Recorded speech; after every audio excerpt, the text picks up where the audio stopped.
Second Lord in the sixth house. अगर second house का Lord birth chart के sixth house में आता है तो उसका क्या इम्पैक्ट हमारी लाइफ में पड़ता है। Hi, this is Shankar Pratap Singh and you are watching SPS astrology channel.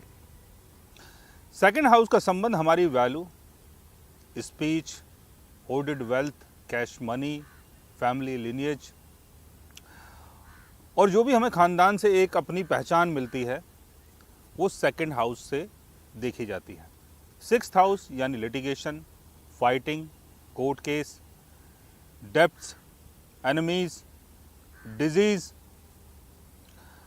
और लाइफ में जितनी भी होने वाली परेशानियां होती हैं, चाहे वो लड़ाई झगड़ा हो, चाहे वो कोई क्राइम हो, चाहे वो कोई बड़ी बीमारी हो, ये सारी चीज़ें सिक्स्थ हाउस से देखी जाती हैं।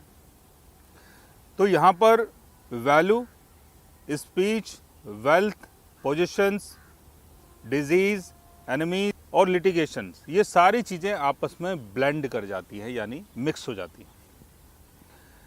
यहाँ पर आपको सिक्स्थ हाउस के थ्रू यानी लिटिगेशन के थ्रू, फाइटिंग के थ्रू, कोर्ट केस के थ्रू गेन हो सकता है, मॉनेटरी गेन हो सकता है। सिक्स्थ हाउस को सर्विस का हाउस भी बोला जाता है। अगर आप कहीं जॉब कर रहे हैं, अगर आपका काम ऐसा है कि जहां पर आप मॉर्निंग में जाते हैं, इवनिंग में आते हैं, तो उसके थ्रू भी अर्निंग का योग आपके बर्थ चार्ट में बनता है, यानी उसके थ्रू आप वेल्थी बन सकते हैं। सिक्स्थ हाउस सर्विस के लिए देखा जाता है, वो कि कहीं आप जाके जॉब कर रहे हैं, और दूसरी सर्विस ये कि जहां पर आप लोगों की हेल्प कर रहे हैं, मदद कर रहे हैं। अगर कोई कोर्ट केस में फंसा हुआ है, अगर किसी के ऊपर कर्जा चढ़ गया है, अगर किसी को कोई बड़ी बीमारी हो गई है, तो उनकी मदद करके, उनकी हेल्प करके, उनको उस तकलीफ से बाहर निकाल के भी आप अपनी अर्निंग कर सकते हैं। कई बार ऐसे योग में अगर सेकंड हाउस का लॉर्ड राहु के साथ प्लेस्ड हो और उसकी प्लेसमेंट सिक्स्थ हाउस में हो, तो गलत काम के थ्रू भी इंसान अपनी अर्निंग को बनाता है। यानी क्रिमिनल एक्टिविटीज़ के थ्रू, 2 नंबर के काम के थ्रू इंसान वेल्थ को जनरेट करता है, पैसे को जनरेट करता है। तो लोगों की मदद करके, लोगों की हेल्प करके, जो भी लोग जिस परेशानी में हैं उनको उस परेशानी से बाहर निकाल के आप मॉनेटरी गेन कर सकते हैं, आप एक वेल्थी पर्सन बन सकते हैं। लेकिन ऐसे योग में कई बार ये भी देखा गया है कि आपका जो पैसा है, जो आपकी सेविंग्स है, वो बीमारी में, कर्जे में, दवाइयों में, अपने शत्रु को मैनेज करने में बर्बाद होती है। आपका जो पैसा है वो लिटिगेशन में, लड़ाई झगड़े में, क्राइम से संबंधित किसी चीज़ में खर्च हो जाता है और जो आपकी वैल्यू है वो गिर जाती है। लेकिन अगर इसका पॉजिटिव पॉइंट देखें तो यहाँ पर आपको लोगों की मदद करनी चाहिए, लोगों की हेल्प करनी चाहिए, और हेल्प के बहुत सारे तरीके हैं।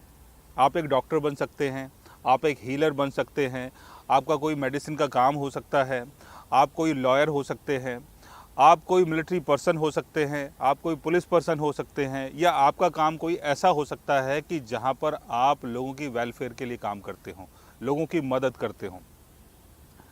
ऐसे में आप अपना खुद का क्लिनिक खोल सकते हो, खुद का हॉस्पिटल खोल सकते हो, और खुद का कोई ऐसा काम खोल सकते हो कि जहाँ पर लोग आपसे मिलने के लिए आएँ अपनी परेशानियों को लेके, और आप उनको वहाँ से सॉल्यूशन देख के भेज दें। तो ऐसा कोई काम अगर आपका है तो उस काम के थ्रू आप एक वेल्थी पर्सन बन सकते हैं और समाज में आपकी वैल्यू हो सकती है।